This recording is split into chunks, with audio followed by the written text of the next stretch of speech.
सौतेली माँ। बहुत पुराने जमाने की बात है। एक आदमी अपने परिवार के साथ एक छोटे से गांव में रहता था। जब उसके बच्चे छोटे ही थे कि माँ की मृत्यु हो गई। बच्चों की देखभाल के लिए पति को दूसरी शादी करनी पड़ी। कुछ सालों के बाद सौतेली माँ भी बच्चों की माँ बन गई। अब चारों भाई बहन एक साथ रहते थे। कुछ समय के बाद सौतेली माँ एकदम बदल गई। वह अपने बच्चों को अच्छा खाना खिलाती थी, अच्छे रंगीन कपड़े पहनाती थी और सौतेले बच्चों को पुराने कपड़े पहनाती थी। कुछ दिनों बाद सौतेली माँ ने उन्हें सूखी रोटी देकर गायों के ग्वाला भेजना शुरू कर दिया। अब वे दिन भर ग्वाला जाते और भूखे प्यासे शाम को घर आते थे। ऐसे समय में उन्हें अपनी माँ की बहुत याद आती थी। एक दिन दोनों बच्चों ने अपने हाथ की सूखी रोटी अपनी काली गाय को देते हुए कहा, माँ, तुम हम पर ऐसी ही दया करो जैसी हमारी माँ हम पर करती थी। इतना कहना था कि गाय के थनों से दूध निकल आया। दोनों बच्चों ने खुश होकर भर पेट दूध पिया।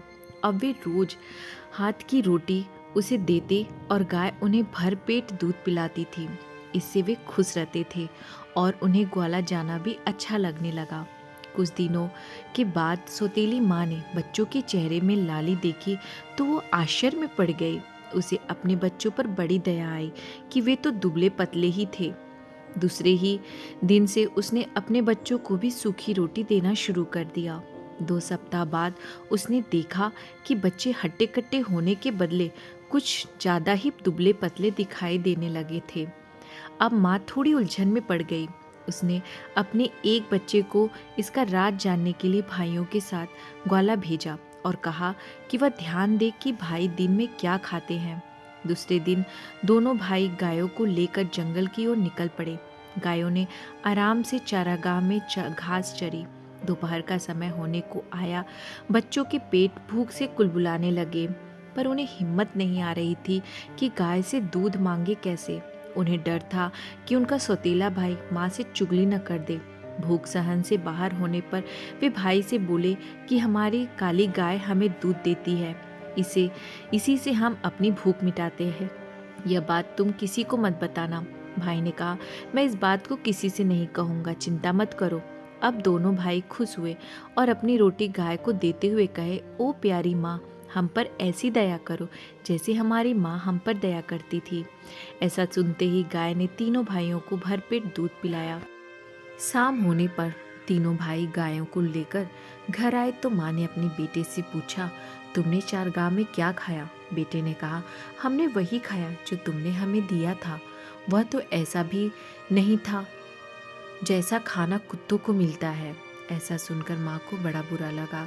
दूसरे दिन उसने भाइयों के साथ बेटी को भेजा और कहा कि वह ध्यान से देखे कि दोनों भाई क्या खाना खाते हैं। अब बेटी भाइयों के साथ चारगाह पे गई।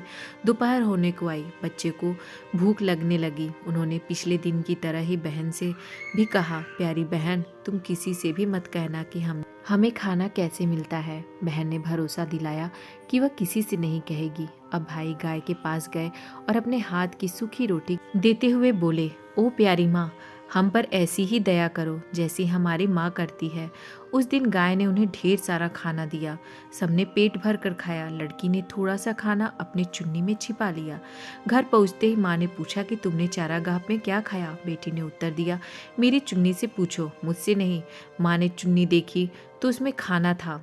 माँ ने पूछा, यह कहाँ से आया? बेटी ने कहा, इसका जवाब चुन्नी ही दे रही है कि खाना गाय ने दिया था। यह जानकर माँ को बड़ा गुस्सा आया कि सौतेले बच्चे चारागाह में मजे कर रहे हैं। उन्होंने काली गाय को ही मारने को ठान लिया। उसने बीमार होने का बहाना करके वैद्य से कहा कि वह उसके पति से कहे कि काली गाय का मांस खाकर ही वह अच्छी हो सकती है।